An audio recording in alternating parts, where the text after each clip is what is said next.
1854 সালের 15ই আগস্ট পূর্ব রেলের তৎকালীন ইস্ট ইন্ডিয়ান রেলওয়ের অধীনে প্রথম ট্রেন ছুটেছিল হাওড়া থেকে হুগলির চুঁচুড়ার মধ্যে। আর সেই পরিষেবার জন্য ট্রায়াল রান হয়েছিল 11ই আগস্ট। পূর্ব রেলের তথ্য অনুযায়ী ট্রায়াল রানে হাওড়া থেকে চুঁচুড়া পৌঁছতে লেগেছিল 1 ঘন্টা 31 মিনিট। 1854 সালের 11ই আগস্ট সেই ট্রায়াল রানের পর তৎকালীন ইস্ট ইন্ডিয়ান রেলওয়ের তরফে একটি সংক্ষিপ্ত রিপোর্ট পেশ করা হয়েছিল। ওই রিপোর্ট অনুযায়ী সকাল 9টা 30 মিনিটে হাওড়া থেকে ছেড়েছিল ট্রেন, চুঁচুড়ায় পৌঁছেছিল সকাল 11টাতে।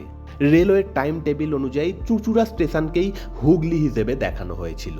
পূর্ব রেলের ঐতিহাসিক দলিল অনুযায়ী যাত্রাপথে বালি, শ্রীরামপুর এবং চন্দননগর স্টেশনে দাঁড়িয়েছিল।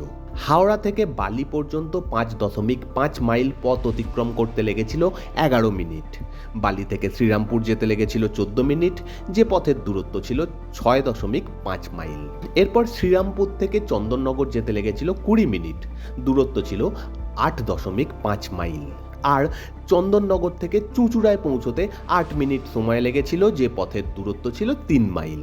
ট্রেনের গতিবেগ ছিল ঘন্টায় 26.32 মাইল। তবে বিভিন্ন স্টেশনে অনেকক্ষণ দাঁড়িয়েছিল সেই ট্রেন। বিভিন্ন স্টেশনে দাঁড়িয়েই 38 মিনিট সময় কেটে গিয়েছিল।